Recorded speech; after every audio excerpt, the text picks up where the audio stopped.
Assalamu alaikum. Today we are going to start Dawn Opinion editorial namely or terrible law. Terrible law इसको इसलिए नाम दिया गया है क्योंकि यहाँ पर नेशनल असेंबली में एक न्यू जो है वो लॉ पास हुआ है। ठीक है, उस लॉ के अकॉर्डिंग जो है वो आपकी जितनी भी इंटेलिजेंस एजेंसीज हैं उनके पास एक स्वीपिंग पावर है टू सर्च एंड डिटेन करने की and to brand anyone as an enemy of the state on mere suspicion. ठीक है जी, तो किसी भी शक की बुनियाद पर वो जो है वो रेड कर सकते हैं और उनको अलाउ कर दिया गया है। ये न्यू जो है वो बिल पास किया गया है, उसके हवाले से इसे लिखा गया है। हम इसको स्टार्ट करते हैं। The national assembly, a forum elected, empowered and entrusted by the nation to safeguard the public interest, has once again capitulated to unelected powers to pass legislation that gravely undermines civil rights. National assembly का ये जो forum है, elected forum empowered, जिसको interested किया जाता है कि Nations को सेव गार्ड करेगी, उनके इंटरेस्ट को, पब्लिक इंटरेस्ट को सेव गार्ड करेगी। इसमें एक बार फिर से जो है वो अनइलेक्टेड पावर्स के अंदर जो है वो एक लेजिस्लेशन पास की है उन्होंने, जो कि अंडरमाइन करती है सिविल राइट्स को। ठीक है जी।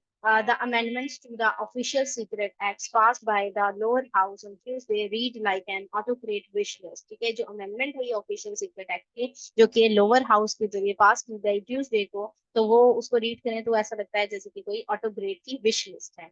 Sweeping powers to search and detain, उनके पास स्वीपिंग पावर होगी सर्च करने की, डिटेन करने की, हिरासत में लेने की। To brand anyone an enemy, किसी को भी एनिमी कंसीडर करने की, of the state on their suspicion, सिर्फ शक की बुनियाद पर। To pry into citizens personal affairs without a court issued warrant, और विदाउट जो है कोर्ट के वारंट के वो पर्सनल अफेयर्स में अंदर जा सकते हैं। To freely use force against suspects, और जो है वो सस्पेक्ट जिस पर अभी सिर्फ शक है, ठीक है, तो उनके अगेंस्ट जो है वो फ्रीली यूज ऑफ फोर्स भी कर सकते हैं। हु रेजिस्ट सच इंट्रूजन, जो कि इंट्रूजन्स को जो है रेजिस्ट करेंगे। And to treat anyone as guilty until they are proven innocent, और वो ट्रीट करेंगे किसी को भी गिल्टी जब तक कि वो इनोसेंट प्रूव नहीं होता था। It is deeply troubling that whoever had this law drafted clearly not only felt that such extreme measures were appropriate against citizens of this country। ये डीपली ट्रबलिंग है कि कोई भी जो लॉ है, जो लॉ ड्राफ्टेड है क्लियरली, वो इस तरह की एक्सट्रीम मेजर्स को जो है वो फील करेगा। ठीक है, आप देख सकते हैं कि अप्रोप्रिएट था ये, सिटीजन्स के खिलाफ था कंट्री के, but that they should also be given sanction, लेकिन यहाँ पर भी सैंक्शन और दी जानी चाहिए। Thankfully, the Senate has refused to abdicate its responsibility, और शुक्रिया इस चीज का कि सेनेट ने जो है वो रिफ्यूज नहीं किया अपनी रिस्पॉन्सिबिलिटी को तर्क करने से। Facing stiff opposition from both government and opposition benches, और दोनों साइडों से अपोजिशन और दोनों गवर्नमेंट की अपोजिशन बेंचेस की तरफ दौरान जो है बहुत सी इसके हवाले से अपोजिशन देखने को मिली। The senate chairman has referred the N passed bill to the relevant senate committee for further debate. ठीक है, उसके बाद सेनेट चेयरमैन के हवाले से उसको रेफर किया जा रहा है, नेशनल असेंबली में पास हुआ ये बिल, ठीक है, जो रेलिवेंट है सेनेट कमेटी से फर्दर डिबेट के लिए। इट इज अनफॉर्चुनेट, और ये जो है अनफॉर्चुनेट है, that so few legislators are speaking out while Pakistani democracy is being frog march into the shambles by their own hand. ये बदकिस्मती की बात है कि कुछ ही जो लेजिस्लेटर्स थे उन्होंने स्पीक किया, इस बारे में बोला, ठीक है, और पाकिस्तानी डेमोक्रेसी जो है वो फ्रॉग मार्च करती हुई देखी गई, जिसने अपने हाथों से ही बिखेर दिया शराजा। A law which empowers the state to consider anyone an enemy, even if they have unintentionally interacted with any person or entity deemed to be working against the country।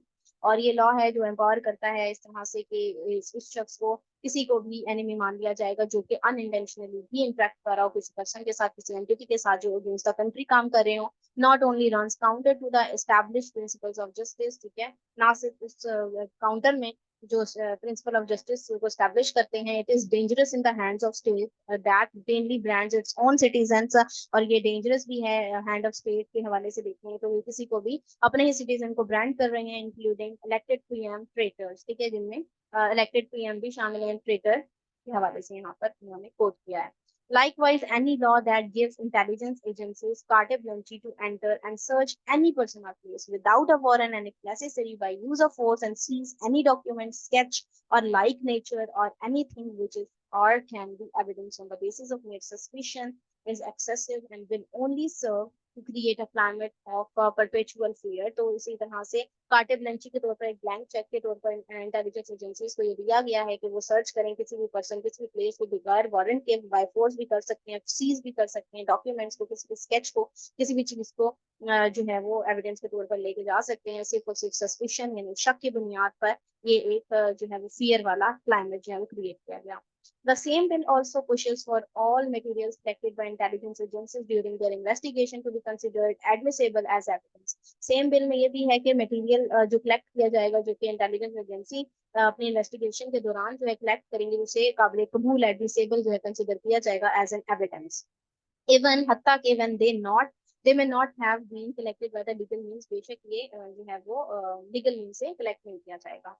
This would include secretly taped conversations और video recording done without a warrant from a court of law. और इसके अंदर ये video recordings और शामिल हैं ये तमाम चीजें without warrant from the court of law. Do our lawmakers really want to give intelligence agencies complete impunity to conduct surveillance operations against anyone? क्या हमारे lawmakers वाकई ये चाहते हैं कि intelligence agencies को complete impunity दे दी जाए कंडक्ट करने के लिए किसी भी सर्विलेंस ऑपरेशन को किसी के भी against, which would include themselves, जिनमें वो खुद भी शामिल हैं, and conveniently justify their intrusive activities, और बहुत आसानी से उनकी मुदाखलत करें अंदरूनी मामलात में, later by calling them part of an ongoing investigation, बाद में जिसको कह दिया गया कि ongoing investigation। यहाँ पे ये सवाल कर रहे हैं writer, even in the worst period of oppression in Pakistan's history, such a brazen attempt to jettison civil liberties would have prompted an outcry from the thinking segments of society। हत्ता के जो वर्स्ट पीरियड है operation का पाकिस्तान की history के हवाले से अगर देखा जाए तो इस तरह की जो ब्रेजन अटेम्प्ट है, ये जो जेटिसन है, जो सिविल लिबर्टीज को झटका दिया जा रहा है, ठीक है, ये जो है आउटक्राई को जो है वो प्रॉम्प्ट कर रहा है, ठीक है, और जो thinking segments of the society में देखे जा सकते हैं। When the implications are this serious, it is critical that this law is debated further। ये implications अगर इसकी serious हैं तो critical होगा ये, ठीक है, इसको डिबेट करने की, मजीद बहस करने की जरूरत है, नॉट जस्ट इन पार्लियामेंट, ना सिर्फ पार्लियामेंट में, but by civil society too, बल्कि सिविल सोसाइटी में भी इस पे बहस करने की जरूरत है। The senate meanwhile must do its duty. तो सेनेट में इसी तरह से अपनी ड्यूटी करनी है। ये था इसका एनालिसिस। अगर आप लोगों को ये पसंद आया तो काइंडली इसको लाइक कीजिएगा, शेयर कीजिएगा। Thank you very much. Allah Hafiz.